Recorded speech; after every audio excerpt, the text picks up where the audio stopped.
ఇది Charminar utter flop story part 2 అనమాట. 8కి start అయ్యామని చెప్పాం కదా, అక్కడికి వెళ్ళేసరికి అరౌండ్ 9:30, 10 అయింది. ఆ ఫోన్లో చార్మినార్ కాస్త కనపడుతుంది. నైట్ టైం లైటింగ్స్ వేస్తారు, చాలా బాగా కనిపిస్తుంది అనమాట. ఆ వ్యూ బాగుంటుంది. బట్ నైట్ టైం చార్మినార్ లోపలికి అయితే ఎలో చేయరు. ఇక్కడ చాలా ప్లాన్ చేసుకొని వెళ్ళాము గాజులు తీసుకోవాలని. ఇక్కడ ఏంటంటే ఇప్పుడు బాగా ఫేమస్ అయిన ఇక్కడ గాజులు ఇవి మన డిజైన్ ఇస్తే మనకు నచ్చినట్లు వాళ్ళు అక్కడికక్కడే మేక్ చేసి ఇస్తారు. ఇంకా అప్పుడు స్టార్ట్ అయింది వాన, మామూలుగా లేదు. బాగా పెద్ద గాలి, వాన ఆల్మోస్ట్ 1 అవర్ 1.5 అవర్ పడింది. మేము అయిపోయేసరికి వాన ఆగిపోయేసరికి అక్కడ షాప్స్ అన్నీ క్లోజ్ చేశారు. మనం ఎక్కడైనా డ్రైనేజ్ సిస్టమ్ ఆగిపోతే గవర్నమెంట్ అంటాం, కానీ చూడండి మినిమం సెన్స్ కూడా లేకుండా ఎక్కడ తిన్నాయి అక్కడ ఎలా వేశారో. ఇవన్నీ డ్రైనేజ్లోకి వచ్చి అవి బ్లాక్ అవ్వకుండా ఏం చేస్తాయి.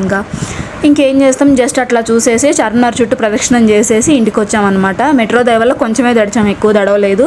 జస్ట్ మియాపూర్ మెట్రో నుంచి మా ఇంటికి వచ్చేదాకా దడిచామన్నమాట అంతే. ఇంకొచ్చేసరికి 12:30 అయింది. మధ్యలోనే డిన్నర్ చేసేసి వచ్చేసాం అంతే.